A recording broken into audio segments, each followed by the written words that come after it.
back room, didn't you, you bastard?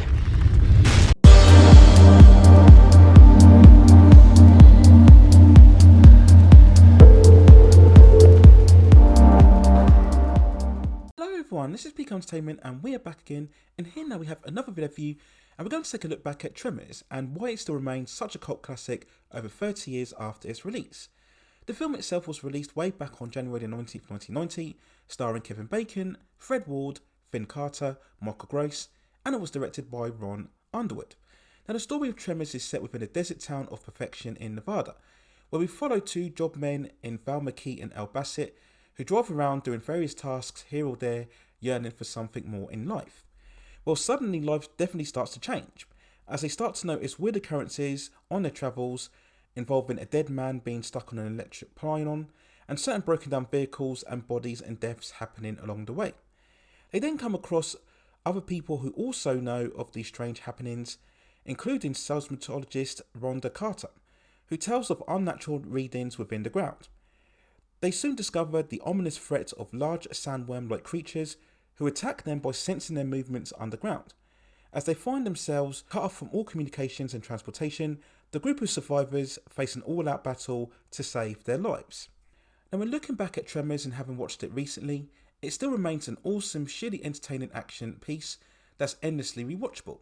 Yes, it's that truly great mix of horror and action and humour and comedy and drama, and for the most part, the balance is absolutely perfect. And the never-ending debate about big effect movies nowadays, whether they are too serious or too silly, Tremors knows when to be both at the right time. Now, it's often referred to as that classic B movie, but to an extent, that's probably doing the movie a disservice, as at many times it can generate suspense and tension on the same levels as such A-list classics. We talk about the likes of Jaws, Aliens, The Predator, or The Thing. You do feel that the characters are in true danger here and the threat level is real. And as all the classic monster thrillers that we've seen over the years, the key here is to have the heroes stranded, isolated, where they have to improvise and scramble to survive. Only armed with enough weapons to fight back, but overall they are still overwhelmed by the danger that lurks towards them. And that's absolute classic storytelling 101. The Nevada desert is the perfect setting for creating that sense of desolation, as we see wide shots of the heroes stuck on the roofs and on the hilltops and high structures, and it's a really great example of using actual locations to create that cinematic experience. And speaking of more practical use, the Tremors themselves are fine creations here, nothing too overly complex about the design, but the use of actual practical models makes them such a threat, and we do get some real frightening and tense sequences, where we see the emergence of them for the first time taking down a couple within the car, very much a scary horror-esque moment. And we have the stand-up scene where we see Burt Gummer and his wife Heather trapped within their basement against an oncoming tremor, grabbing onto all sorts of guns that they can, making a last stand and unleashing furious fire whenever possible. It really is exciting edge of the seat stuff, and really does evoke the same type of tones that we saw in the classic John Carpenter's The Thing. Absolutely great to watch. And yes, it can be argued that the real special ingredient of this movie are the human characters. Again, it was such a smart choice just to have them as a group of normal civilians, instead of them being Marines or soldiers, and this choice just adds even more to the suspense. Now, in terms of the characters, they're all absolutely great here. Both Kevin Bacon and Fred Ward are an absolutely superb pairing in terms of Val and Earl. Such a natural banter and rapport between these characters, very much being that younger brother, older brother dynamic. And both choices are such a natural fit for the overall characters, proving to be very rootable and likeable, perfect leads to carry this type of film. Finn Carter is very sweet-natured as Rhonda, never too all-knowing or too annoying, and both Michael Gross and Rebel McEntire are also great as Bert and Heather. Very much the action personalities, if you like, within the group, as they're all weapons, helping out the team whenever they can. So all in all, this is a great movie that, for me, the only real criticism that I would give is that I feel that the final climax is perhaps a bit over too quickly. It could have done with a bit more setting up and a bit more raising of the stakes and the ante, and this was probably a result of the shorter running time, but again, it doesn't take away from the movie as a whole.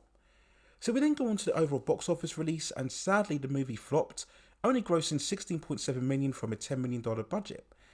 Now, most of the filmmakers and producers involved blamed the lack of promotion from the movie, which never helps when trying to gain any sort of success.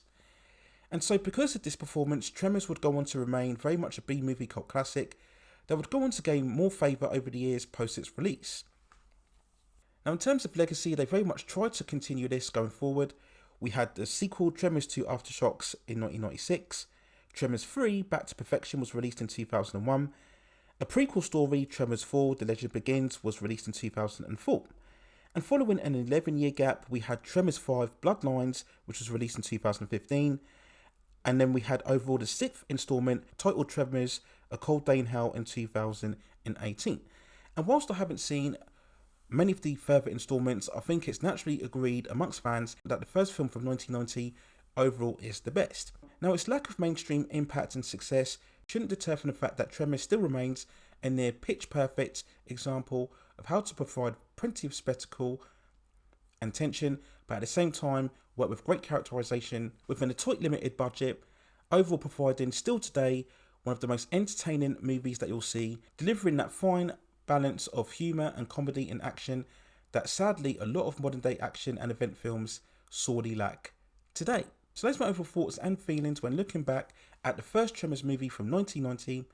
Let me know what you think in the comments below, and if you have any other further movies or television series or any other topics of an entertainment or pop culture scene that you'd like to see me cover, then also let me know within the comments and I will see if I can provide further commentary for you on that subject matter within the future.